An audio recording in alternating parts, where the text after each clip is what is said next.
Right, we are live. Hey guys, how's it going? Welcome back to the Kiwi Lads channel. We are back for another match of the Sevens. This one, New Zealand versus Fiji. Now, the Kiwis had a bit of a slow start to their contest up against Japan in match number one, but then went on to win by a relatively comfortable margin, whereas for Fiji, they had a bit of a rough one up against the USA. They had some good moments, and then in the end, the US winning by a similar margin to what New Zealand did.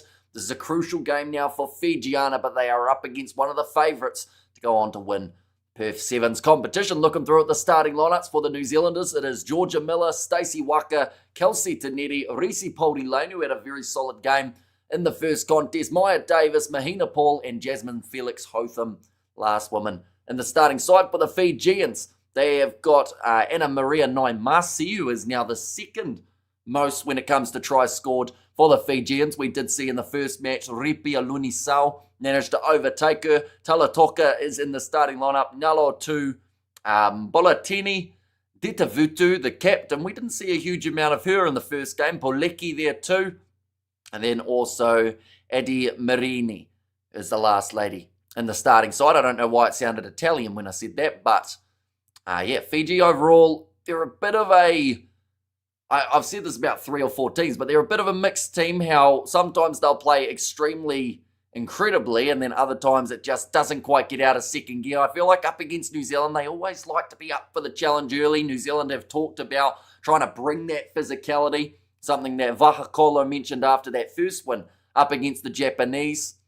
Now let's go girls, both sides. Says Sok and Morning Sok. Says Ruth. Yeah, hopefully this is going to be a relatively close game, although the reality is this could end up being about 20 plus points in favour of New Zealand. The big game, I'd say, of this group is New Zealand versus USA. That is taking place later on tonight, and that will determine who finishes top of this group and who finishes second. Now, there is a chance that whoever finishes top in this group does not face Australia, but the team that finishes second, there's a high chance they do. I will bring them into another stream again. I even believe it. Says Kyle there. And also we have Goodell, Hamish, early morning Cape Town, grey overcast skies, says Ruth. And there's still plenty more to come. I know it's 8 a.m. in South Africa at the moment, but we will be going right through to about 9:45 p.m. tonight. Which means we've still got another 12 hours, 45 minutes. I've just done the maths in my head. That's actually a very long time still remaining. I was streaming for today, but be sure to stick around as much as possible. Fiji are strong. New Zealand should win, but Fiji could surprise. So here's Ruth there. I've just mentioned here that the Fijiana side have never finished higher than 5th. So they would definitely need a win here. They want to get a great chance of finishing higher than that 5th place position. Nice Puma t-shirt, Hamish. So here's Ruth in there, and that stuff. So here's Kyle there too. But do let me know your scores if you haven't already. Like I said, New Zealand come in as quite heavy favourites for this contest. Fijiana, though, if there is ever a game that they can really turn their season, I would almost say, around, it would have to be this one. Yep, hopefully the girls in black can come through. Says Sock there. Ella Goldsmith will be the referee in charge. She is Australian and 31st match for her on the Sevens series. And maybe garlic rolls with chili polony and mayonnaise breakfast. And that stuff, 9 hours of stream. Says Kyle, yeah, we've got plenty more hours still to come. We've got the 2 matches of the Six Nations alongside about 3 or maybe 4 hours of Sevens to come, but it will be kicked off by the Fijians going from right to left here in this contest. But we are underway. New Zealand, like I mentioned, they had a little bit of a slow start in the contest up against the Japanese. They were able to score the early try, but from there, Japan fought hard to keep themselves in the game. Stacey Waka, some brilliant defence throughout that last contest for the Black Ferns Sevens. Now Georgia Miller, she has the ball in hand, going to pass it off to Jasmine Felix Hotham, looking for a gap, but a good tackle made by Fiji, or at least a slight tackle made to slow them down. Tanetti now out wide, cutting back inwards. Bolatini tries to slow her down, and once again another missed tackle, but the ball's stolen from the Fijians. And now penalty awarded to New Zealand. A score prediction 38-25 to New Zealand. Says Ruth, so you're going high scoring game in that regard. 1 minute into the contest, and the Kiwis have received their first penalty. Now the men's side from New Zealand, they were about as ill-disciplined as they come for their game up against Australia, and that is the last thing that the woman would want. Some quick stepping feet there from the Black Ferns Sevens on the halfway line. Ball was dropped by Maya Davis as she's driven backwards by Fiji. And over the ball, and the breakdown gives away the penalty for Fijiana. Quick tap taken now by Mahina Paul. Now Risipolri Lane tries to pass off to Jasmine Felix. Otham, it will be a foot race. Fijiana will not win it. And New Zealand will score their first try of the fixture 90 seconds in. And it's Jasmine Felix Hotham who does run that one in. 1 second, we'll go like that. We'll go like that and like that. And with a little bit of luck, we'll be able to get the scoreboard updating as well. But New Zealand scoring early between the sticks too, so it makes it nice and easy for the conversion. Agent Carter on the juice while on the clock. I heard she got a lot of complaints on her about excessive force, says Sock. And also Aussie beat New Zealand while strong outback Kangaroo. Yeah, Australia, they made it to the final last year in Perth. Looking to do the same thing here. It was actually the men and the women who made it to the final. But it was only the woman who ended up winning that final. The men's lost to Argentina about 41-5. So a bit of a one-sided game on that side. What is the women's Springboks name? Says Mohadeen. I think it's just Springboks woman, isn't it? As the name for them. Oh, awkward bouncing ball. Cleaned up by Fiji just out from their own try line here. And that one's gone into touch. It will now be a New Zealand line out 7 metres out from the try line. We already know how this is going to end. New Zealand versus Australia again. Says Katzenau. So you're saying that New Zealand are going to lose this game? Or no, you're talking about, sorry, the final. I thought you were talking about New Zealand-Australia, the game that we just witnessed. And I thought you were saying that the underdog was going to win. But no, you're saying a final between the two sides. It could be intriguing, though, because the USA have played very well in their first 2 games. Taniti's just running another one for New Zealand out on the left-hand side.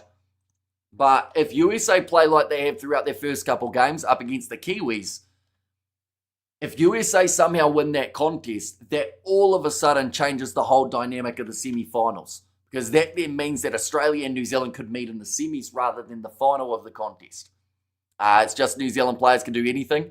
Win the ball with the favour of the ref, says Hadi, I should say there. Are you referencing this game specifically or just in general? Because last game New Zealand got penalised 6 times, which was 6-1 in terms of the amount of times that Australia got penalised in that game.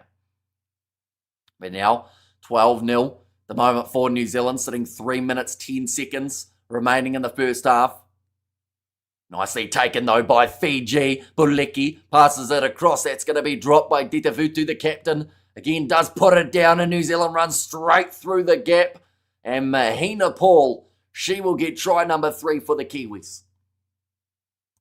That is just a punishing mistake situation from New Zealand. 1 second, we'll go like that, and we'll go like that. Just managing to make the most of the mistake from Fiji. Drop ball from Ditavutu, and then from there, they just ran it away and scored another try. Mahina Paul, what is the score at the moment? It's 17-0 in favour of New Zealand. I think that they should get rid of GB, including the British and Irish Lions, says Katzenau. I think the only problem with that is the Olympic side of things. But honestly, it's such a shame that there's no island on any Sevens circuit now because of the fact that they were demoted, so they just gave up the Sevens. New Zealand have completely embarrassed Japan. Says, what's up, guys, live? To be fair, New Zealand was supposed to win that game by a lot. And if anything, you'd say that first half, New Zealand would have been the two of the sides that was embarrassed by their performance. But Japan were more than up for that first half, just couldn't quite get it going in the second. I like the Lions. Says Sock there. That's a knock-on from Fiji yet again here, which does mean that New Zealand will have themselves the scrum feed. Currently 17-0, I should say, as the lead. The live standings, New Zealand would need to win this game by 1 more converted try if they want to take the lead in the overall standings. When is the South playing international, says Katzenau? July is the next time we see them in action for the South. Now passed on the outside. Tanetti will run it in, and it's another try for New Zealand. They are making light work of this contest at the moment. Whatever rust they had in that first game up against the Japanese, they have well and truly washed off for this contest as they just continue to score tries. Please hit the like button, folks, and subscribe to Kiwi Lad, says Ruth.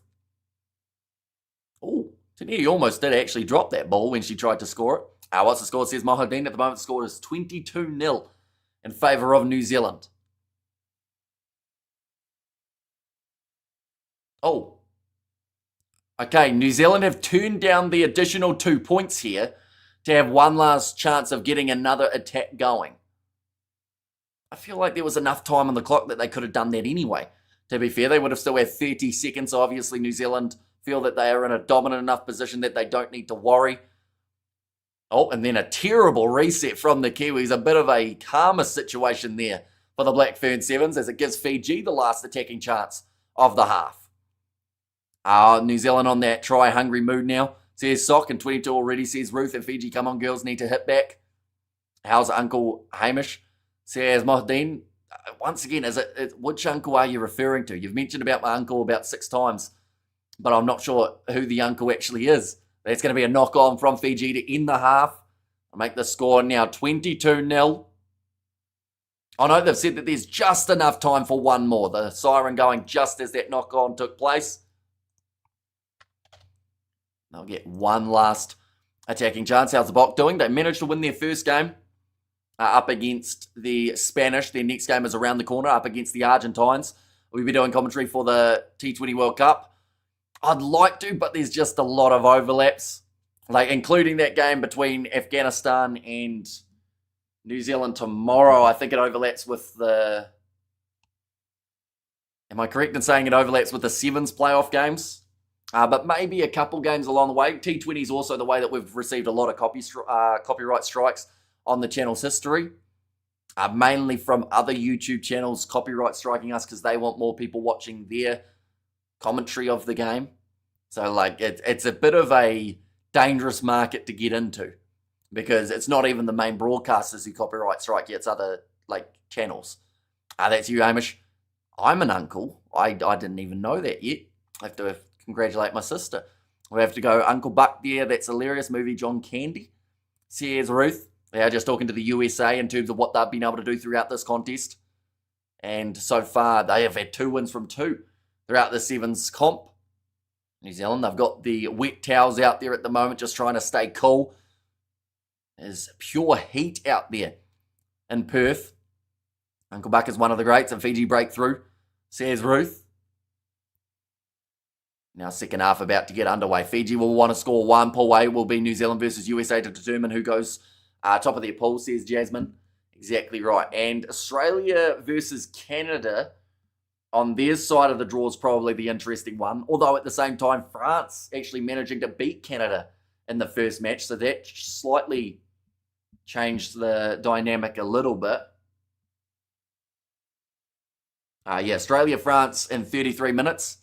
If Australia were to lose that game, it changes things. Chiefs look the goods. Although it's just pre-season. Yeah, their defence is the thing that really impressed me. Don't the kids, or the cricket kids call you Unc? They do not, no. I think they just call me my name, really. I don't think I've got any sort of nicknames that have caught on yet. Sweden Cape Town yesterday was cooking. So here's Ruth. This one's going to be kicked off long by New Zealand to get the second half underway. Now back across the right-hand side, only a few metres out from their line here. Fiji, Jasmine, Felix, Otham. Great steal in the breakdown for the Black Ferns Sevens. Quick tap taken by Mahina Paul. Georgia Miller. Going to fire it off to the right. No, in fact, she hangs onto it a bit longer. Gives it to Mahina Paul, who scores it between the posts. And that is now more points on the board for New Zealand. Georgia Miller gets the assist. They're actually showing Georgia Miller more than they're showing the try scorer, which just tells you how popular she is with the camera at the moment. 29-0 in favour of New Zealand. And Coach Hamish says Ruth there. Yeah, Mahina Paul just running that one in. And the kick is straight out in front of the post, goes through the middle. Now 6 minutes still remaining. This one's getting pretty one-sided, ladies and gents. I normally do get asked why I don't cover more games of the women's group stage, mainly because of the one-sidedness of some of the games. I do like those playoff matches, mainly because there is a chance that the underdog can get over the line, but a majority of the time in the group stage, you're looking at least 20 points in favour of one side for these group stage fixtures. But hopefully Fiji can cut that down a little bit. And there's a breaking run now from Rugby Lunisau. If anyone was going to be able to do it, it would be her, but she's tackled by Georgia Miller. Counter-ruck from New Zealand. They get penalised. Fiji take the quick tap. Miller last time was a monster. Says Katzenell. Now the fend again, but dragged down round the halfway line. New Zealand just have that little bit more speed, it looks like, from this contest. Now trying to step Georgia Miller. Another tackle. Completed by her. 5 minutes remaining now for Fijiana. Looking for the offload there was Anna Maria Naimasi, then knocked on from Dita Vutu, although it's called as backwards, but New Zealand have managed to steal it anyway. Stacey Waka, 25 metres out from the line. How's your brother and sister, Hamish? Well, I don't have a brother. My sister's good, though, from what I've heard. Now, Taneri cuts back inwards, gets through again, and it's another try for the Kiwis. And is it going to happen again? Says, what's up, guys? And also poor Fiji just standing watching New Zealand run past them. And come on, Fijiana. What we will do is we will add another try for Taneri here. She has got herself the hat trick in this matchup. It's one-sided, unfortunately. I was hoping, don't get me wrong, New Zealand were favourites in this scenario. So they were supposed to win, but this margin's getting big. Were your brothers, Hamish says, Sock? Well, I'd assume you're doing good then, since the rugby's on, in that case. But a high five, Taneri just got some love from the Fijiana defender. They obviously do know that at the moment they are not going to flash, but they might as well enjoy their time out there on the field in Perth. Does your sister live near you? She does not. Different country. But, now, kick here for the Kiwis. And that is going to be kicked off. I am your brother. So how are you then? I know you asked how my brother and sister is, so how are you in that case? And now ball's popped up. Oh, trying to rip it away here again for New Zealand. They are relentless at the moment in this game. Now stepping inwards. And a tackle made on Talatoka. Hamish knows. Says, what's up, guys? Another penalty here for Fiji, but too high from the Kiwis. Quick tap taken by the captain, Ditavutu. Away to the left-hand side again. Anna Maria Naimasi. In fact, that time it was Donu. 3 minutes still on the clock for Fijiana to get themselves a try in this match, but they're deep inside of their own area. Does make it extremely difficult. Taneri, no clear release there, so she will be penalised. Quick tap taken by Donu. Fiji starting to get a few metres in the right direction now. Every Kiwi move to AU, says Katzenell. Now back across to the right. Another step from Ripi. Lunisau tries to get the offload away. Vahakolo has knocked that one on after regathering. Another scrum for Fiji, but yet again, they just can't get out of their own half. How are the Chiefs meant to pick three back threes? Pick their back three, so many options. Well, that's why I was confused at why they needed Kieran Tumafalau.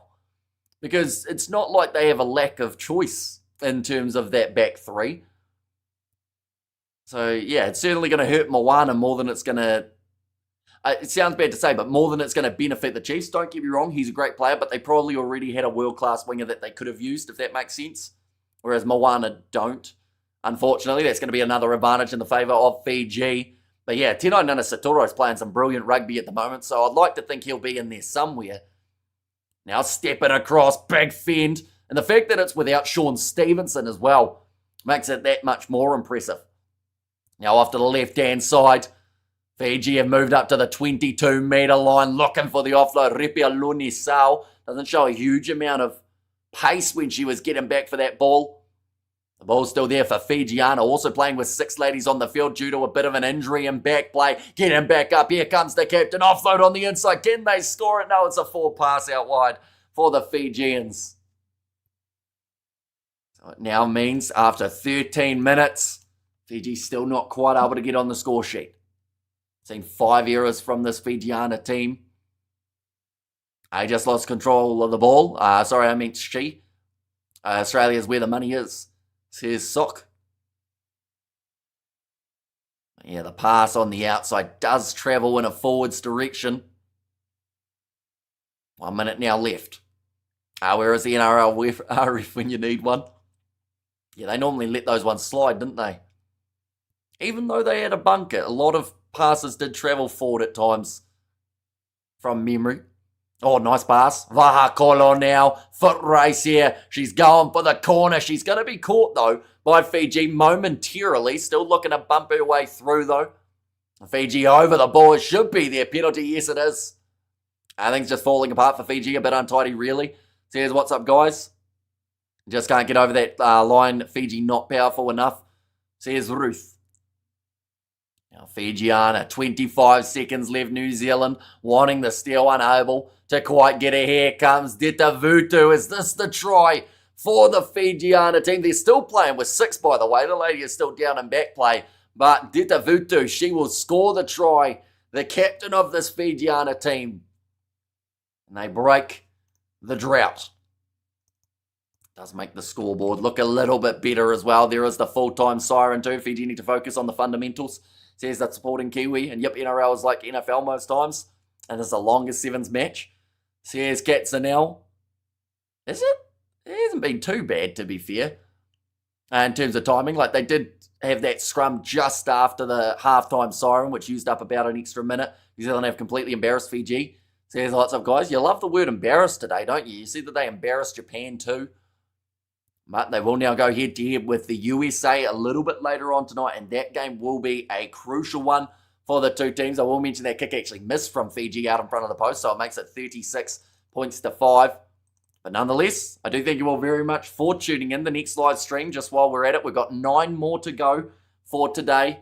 Next match is taking place at, it will be 8:05 p.m. New Zealand time, so that is in around about 48 minutes time. And that will be South Africa versus Argentina.